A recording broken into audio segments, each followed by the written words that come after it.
All right, we are at the outro. So this is the outro, emerging order from disorder. In this part of the project, what I'm going to be doing is providing a framework that helps to visualize components.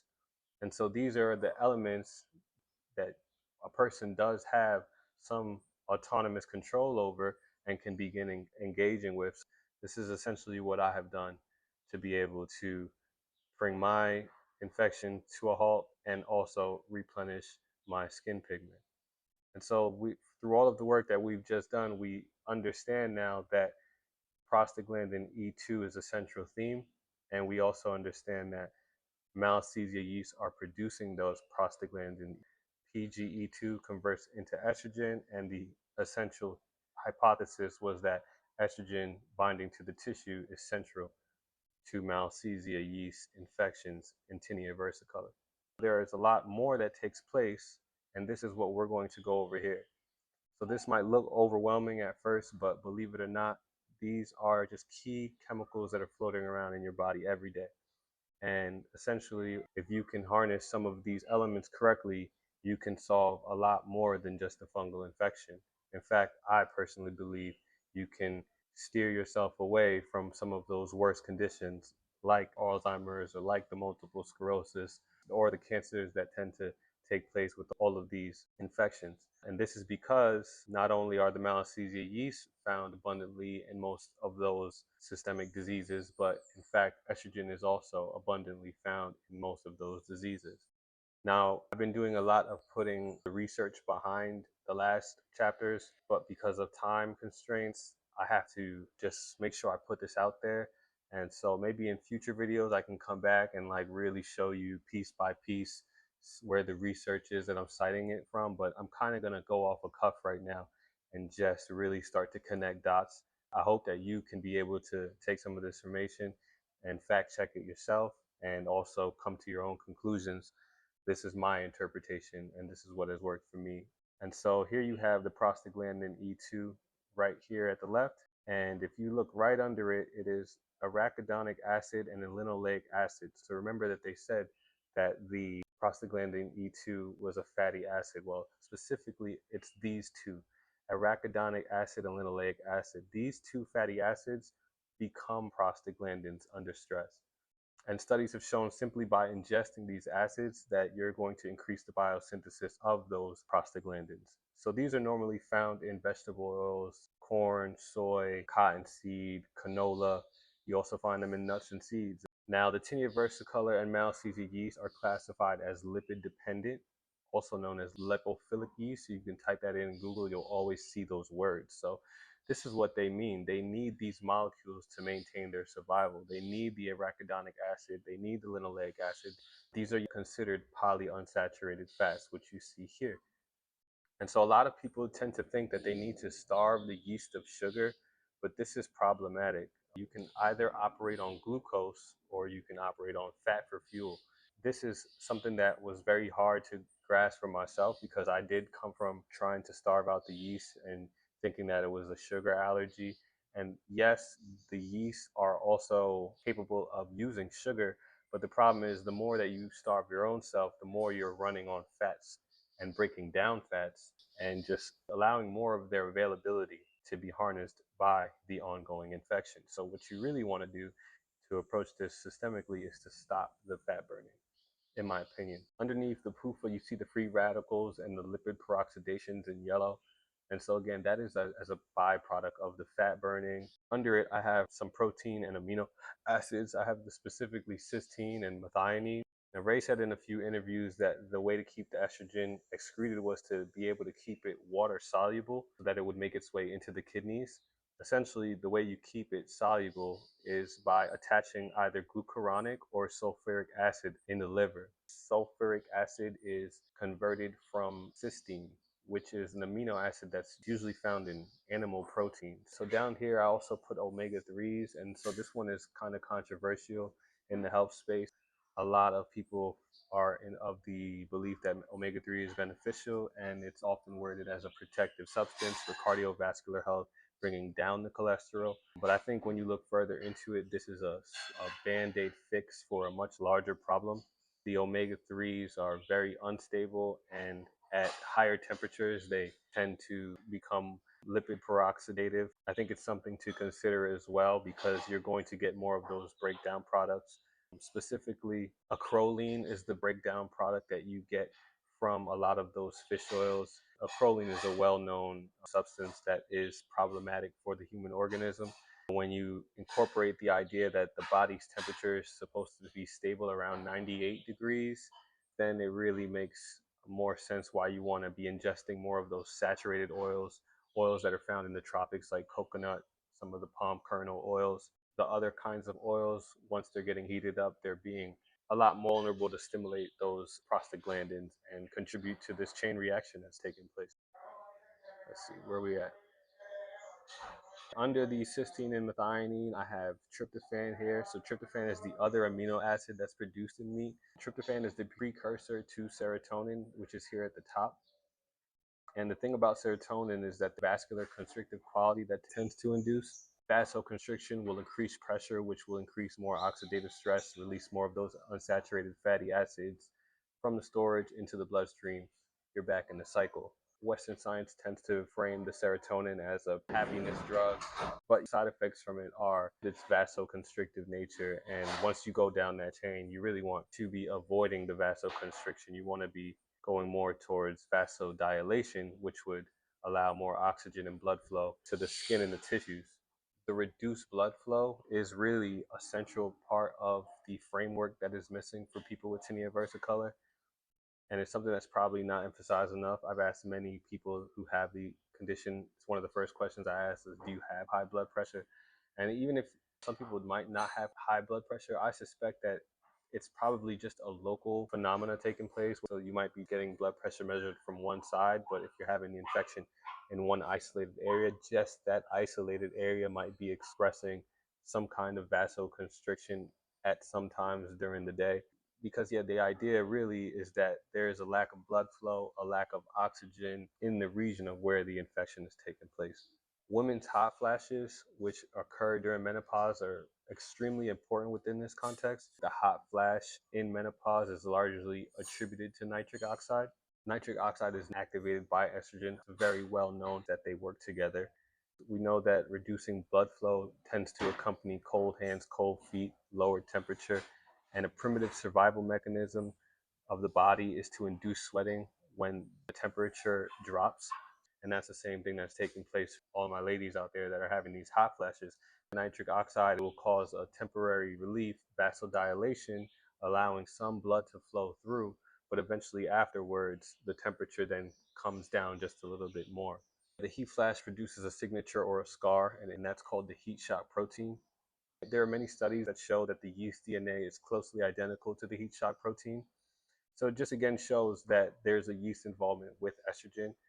Personally, I've felt those hot flashes at different times in my life, especially when I had the infection that was rampant. And I remember I would just like break out into a sweat out of nowhere. And so I think it's something else that a person has to become conscious of and say, oh, this is actually contributing to my condition. Progesterone is supposed to be the substance that handles keeping the temperature elevated. But remember, when women at menopause are not only not secreting estrogen from the ovaries, but they're also failing to secrete any more progesterone. And so, yeah, progesterone can also help with flashes. I'm going to put a link to a product that I have used. I have no affiliation to the product, but it will be in the resource section. The other part of the hot flash is profuse sweating. Just think about sweating all the time. You're probably going to be losing a lot of salt. Aldosterone is the hormone that is very central to the ability to sweat. It's a chemical substance that's produced when there is a lack of salt. And aldosterone is known for causing tissue damage. It's known for causing tissue fibrosis and cystic fibrosis. And if you just type in the word cystic fibrosis and fungi, you'll see there are a plethora of research articles showing that the yeast take advantage of the tissue damage. Usually in the organism that has the cystic fibrosis or the lung fibrosis, you'll find some of those articles together. And so it just points out the fact that salt is very important. And by the way, all of these substances on the left can be measured. So you could literally go to the doctor and get aldosterone, lactic acid, cortisol. You could get some of these substances checked out and actually see if these levels are elevated. One of the important things that I learned exclusively from Ray was how he explains how cells tend to draw up calcium as they approach cellular death. And so, this demand for calcium that takes place, the body has an exclusive resolve for this demand within itself, which is seen in the prolactin hormone here in green. And the parathyroid hormone also shows that there is an overlap for calcium mitigation. When a person is calcium deficient, avoiding milk for whichever reason, they might have those elevated prolactin levels or elevated parathyroid or both. And prolactin is, interestingly enough, what's elevated in women with bone density loss, which is, again, what you see at menopause. Menopausal women are often struggling with osteoporosis. The thing I want to tie into this is I've seen a lot of different studies that show sepsis, where prolactin is involved in sepsis. And I even have a godfather who had sepsis, and I saw his blood work. The prolactin level went up to a 99, where the standard level is really zero point 0.1. And so in sepsis, you also see those fungal infections taking place, generally where you're going to see fungal and bacterial infection taking place at the same time. Prolactin being elevated during that phenomena is showing you that, okay, there's significant cellular death taking place, meaning that there's a significant amount of calcium being taken in. Essentially, what you want to do is try to taper those hormones, especially if you're just running on them naturally. You could go to the doctor and ask for your prolactin to be measured, as well as asking for your parathyroid level to be measured. You can essentially taper those substances off with things like aspirin, having calcium throughout the day. If you're someone who is not able to drink milk, then you could also consider looking into eggshell powder, or even just boiling some greens and drinking the water. Right. And so, since we've been talking about sepsis, then we can talk about the fact that sepsis is actually an overload of multiple different organisms, fungi being one of them, but the other organisms are usually bacterial, just how you saw in the Alzheimer's article that I showed you, as well as the multiple sclerosis article that I showed you. And so, you definitely want to be able to address the bacteria as well. And specifically, if you look into some of those articles, that they worded as is gram-negative bacteria. And gram-negative bacteria is something that Ray also wrote about, which is endotoxins, just another word for it. And endotoxin and nitric oxide, there are a lot of overlaps that tend to take place. I tend to think of endotoxin as kind of like compost, and nitric oxide as like the gas that radiates from the compost. As you know, that composting, you can get fuel, you can get power from it. Western culture tends to talk about good bacteria, bad bacteria, but in general, the idea of an accumulation of bacteria is very important for someone who wants to essentially get rid of the fungi for good. The bacterial overload is not only stimulating nitric oxide, which is the chemical that induces the hot flash, but it's also taxing the liver. So remember, the liver is supposed to excrete toxins. However, the more endotoxin accumulates, then the more the liver has to work. And so eventually, this will lead to a sluggish liver. A lot of people call it fatty liver. If the liver is constantly having to work, then eventually it will run out of glycogen, which is on the right side of the page. Glycogen is stored energy reserve, and eventually the liver will become catabolic, and it will eat away its muscles, some of the fats, in order to supply the organism with enough substrate to continue functioning. And so this bacterial overload and overworking of the liver to excrete the toxins eventually will lead to an accumulation of lactic acid. And similar to how muscles secrete lactic acid, that burning sensation when approaching the maximum rep during exercise, the organs can also reach a point where they're not being able to rest. Lactic acid is something I would strongly recommend an individual with chronic tinea versicolor to investigate. Go to the doctor and get it measured. And this would suggest either there is a buildup of toxins and or that something somewhere within the system is being overworked. So it's a very good marker to pinpoint some kind of degenerative function. The extreme version of lactic acid is a phenomenon called lactic acidosis, where many people actually perish. And so when you look at those cases, there's also a very strong overlap with carbon monoxide. So I have CO directly under lactic acid here, and this is right on top of prostaglandin E2. Now you can Literally just type this in Google, prostaglandin E2 carbon monoxide, and what you're going to see is that Western science has already identified these two substances to coexist in many biological settings, and especially within the human organism. So these two guys tend to work hand in hand. Let's think about carbon monoxide. It's universally known as a toxic.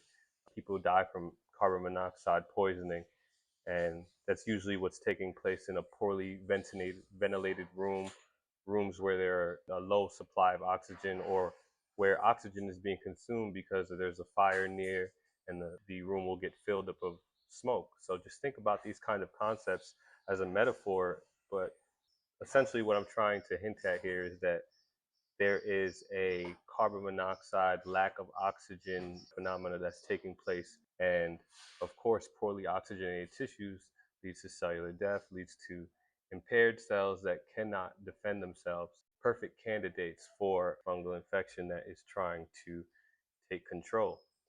And this can be addressed in a lot of different ways. But the degenerative ways that you don't want to approach it from is the vasodilation from the nitric oxide, or in general, carbon monoxide. They consider it also as a vasodilator, but these tend to have a lot of inflammatory consequences.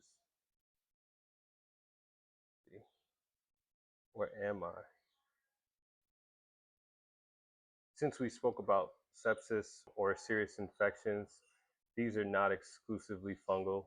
In this context, there might be individuals who are having both fungal and bacterial overload, as seen in the Alzheimer's and the multiple sclerosis. And they may need to address clearing out the toxins via antibiotics and then continuing their antifungal protocol. Some antibiotics like doxycycline, minocycline might be beneficial for those who are struggling with excreting toxins in the liver, the colon, large intestine, addressing that endotoxin in general.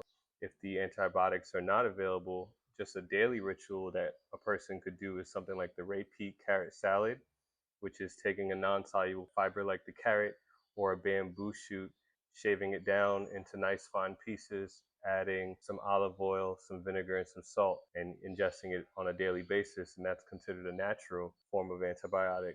White button mushrooms are another fiber that is a little bit impenetrable to outside bacteria, and it's also a known aromatase inhibitor, so directly targeting that estrogen.